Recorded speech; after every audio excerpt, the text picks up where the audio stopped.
Thursday. Happy Thursday. How y'all doing? What's going on with you? Let me say my grace. Heavenly Father, Lord, I thank you for this day. I thank you, God, for the food I'm about to receive, for the nourishment of my body. In Christ's name, amen. Y'all, for today's lunch, I just got me a tuna salad wrap. I got some tomatoes and cucumber salad I made, which just got some tomatoes. These Comet tomatoes I got at the Piggly Wiggly, and a few Roma tomatoes and some cucumbers and Italian dressing. And I got me some pineapple and strawberries. So what's going on with y'all? How y'all doing this fine day? Put a little salt on these. What you call them? What's the name? The pineapples and strawberries. And y'all just got a bottle of water today. Had to taste me some water. Anyway, so y'all.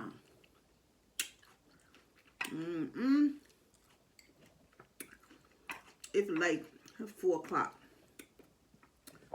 Y'all, I was busy, so it's probably gonna be dinner too. If I have anything, it might be a yogurt or some of that Carb Smart ice cream or something later on. I don't know. Ain't gonna be nothing major, that's for sure. Because it's so late.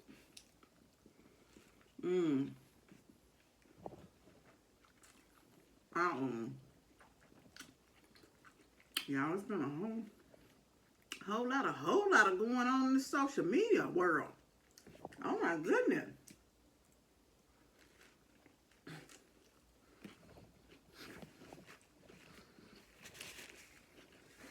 So yeah,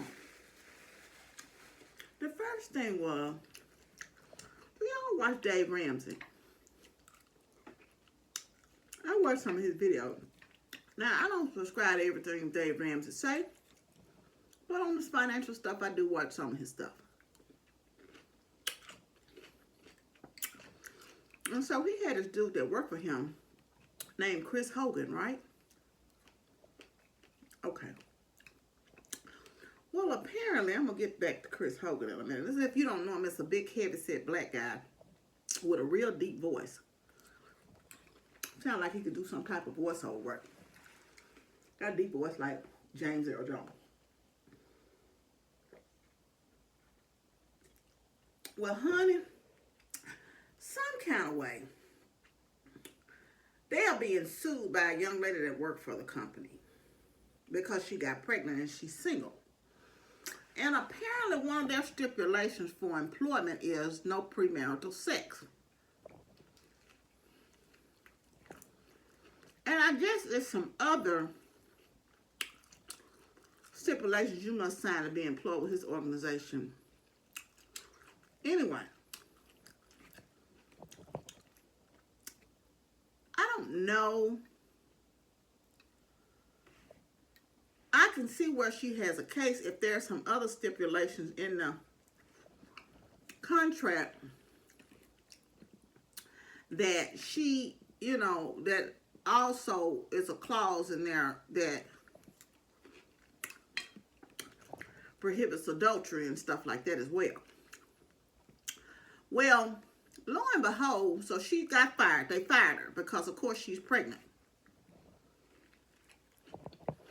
But see, I don't know that that's particularly fair, because how would you know that somebody wasn't doing it, that didn't get pregnant, by the way?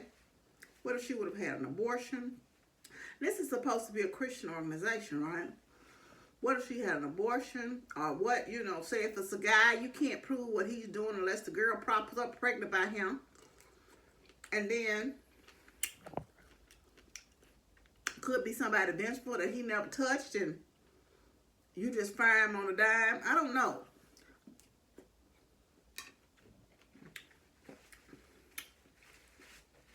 If people sign these employment terms, do you think that that is a job's responsibility to control what other people do? And that's thing, like, to me, okay, you said premarital sex is one. Is it like So are you ranking sin as the trying to play God? You don't want, but you may have a habitual liar on your payroll. You may have somebody who, I think his things is about paying debt too. So you have picked a specific things out the Bible that you just, I guess, have ranked to the point where you're making the decision that you don't want people working for you that do those particular things. But you may, in fact, not draw the line at lying. So, apparently, Chris Hogan had an affair. And I think it was with somebody that worked there.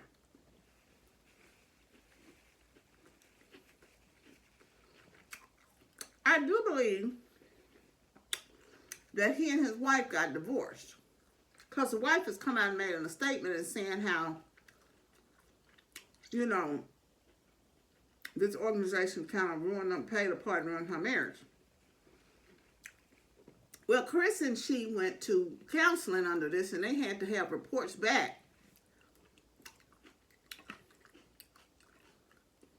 of things while they were in the counseling. So now, the young lady who had been terminated because she was pregnant, I don't know if you sign this. I don't think she's signing that, you know, she said she wouldn't do it, but if you're going to fire me for that, how come you didn't fire Chris for whatever he did? So, now because you're in this lawsuit, you fired him now. But seem like if you don't have a leg to stand on to me, because seem like you should have fired him at the point. Firing him now is still showing that you've discriminated against this young lady, because what you holding her standards to and holding her accountable to at the point of her, you finding out, you didn't do the same to him. I just think that's a little bit too much of an employee in your business, so to speak, you know. But if you sign on to be under that type of scrutiny with an employer, I guess so. I don't know. I think we expect a lot of times pastors to be something, and not realizing they be doing stuff too. And so I don't know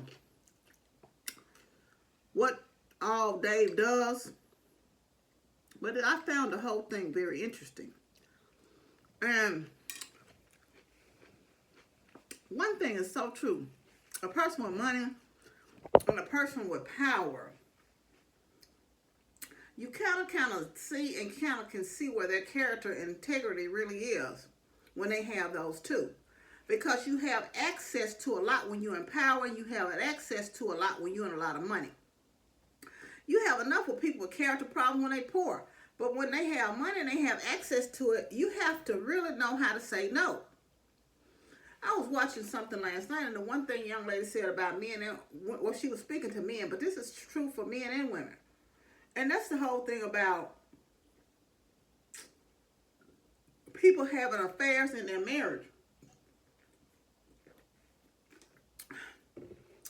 And then I find that people often blame the other person, which is never the other person's fault as far as I'm concerned, unless they know you personally, know you're married. I mean, know you personally, know, you know, of you or whatever. Your friend or family member or something. But ultimately, it's the person that made the vows and that's responsible to you. It's their responsibility to be right by you. And that's my thing. They have to have discipline. Have made up in their mind they want to be one person. And just because it's out there, don't mean they got to take a bite. And because when I was married, I don't care who was out there. I wasn't trying to eat everything. I was happy with what was my husband who was on my plate. And that's been when I've been in relationships. And so, it's just amazing to me. And one thing I found out for sure, is that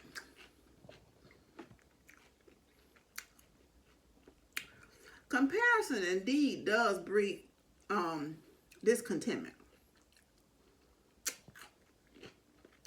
Make you always question yourself and your worth. Because this new thing is this guy, and I've seen a couple of his videos, but I ain't never bought none of his material. What he said sound good, right? Sound good. This been on the last week. This dude come to find out he been cheating on his wife. Apparently, he this ex relationship guru apparently. Telling black men how they need to act, or men in general. I don't know if it's black men is his target audience or what. Well, come to find out, he's been with his wife, I guess, for 12 years, some kind of like. During the 12 years, this dude that had affairs, right?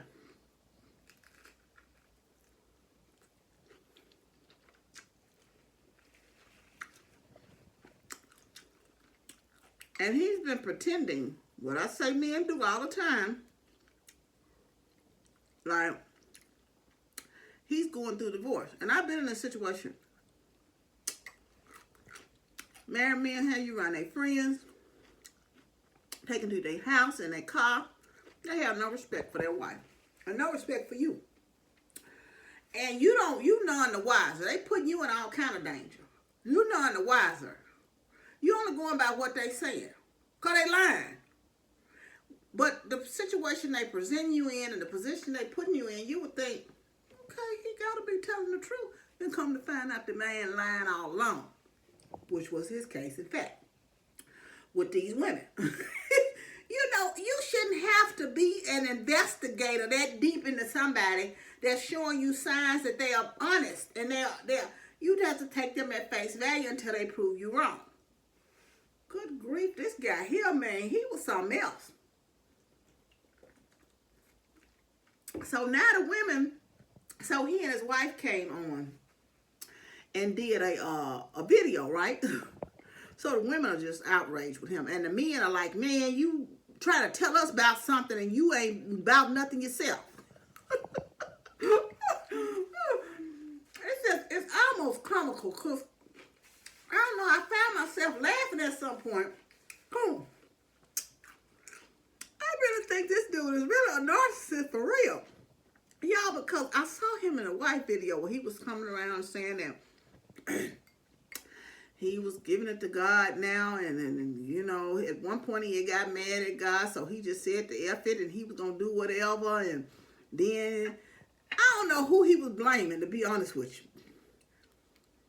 Then it sounded like for a minute he was taking responsibility, but then, now the wife still looked cute to me, but she had on a little beanie hat and just wasn't trying to, dress up to be on no video. She was like, why should she? People all over the wife because she didn't dress up to come with this video. I don't know if she had to. She looked like to me like, man, I'm fed up with your crap. Let's get this mess over with. So they do the video, right? So I think the next day is he comes back with this video talking about himself in third person, analyzing the video. Or what they call it. Now, I guess reviewing the video he and his wife had done. And he was talking about himself like it wasn't him. Like Derek so-and-so and so-and-so and this. And I agree with the wife. And I'm like, dude, are you for real? It was comical to me now. I know it wasn't funny. It's not a funny subject matter. But it was just comical. I'm like, this dude is a real piece of work. Man. And y'all, at the end, he came with, and go to my website and buy the book, and you can get the book for 50% off. I'm like, dude, I don't think nobody want this book from you if it was free. Do you think somebody still want this book? The answer would be a no. I mean, you're not trying to come back and redeem. You're just trying to keep things going as is. Somebody said, now I don't know how true it is on another page, that he had a deal with DDJ for $100 grand. Well, I'm sure that's down the drain now. If he did, I don't know how true it is. But y'all, so somebody was showing excerpts from the wife. And this is our thing about comparison brings discontentment. And it'll allow your self-esteem and allow you to be walked on too. Well, he claimed his wife don't want to work. I don't know. But she kept comparing herself to women, and she's got this thing with dark-skinned women. She just thinks they're beautiful, but she don't like her, so she's always comparing herself to them. He's a chocolate man, and she's a brown-skinned man. He's rather chocolate.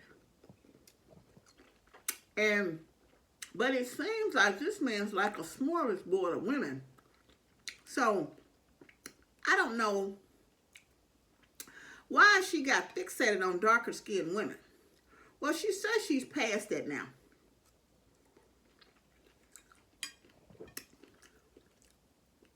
And I know women do this a lot. They always comparing themselves to the next woman, which is not good. Just be in your own lane.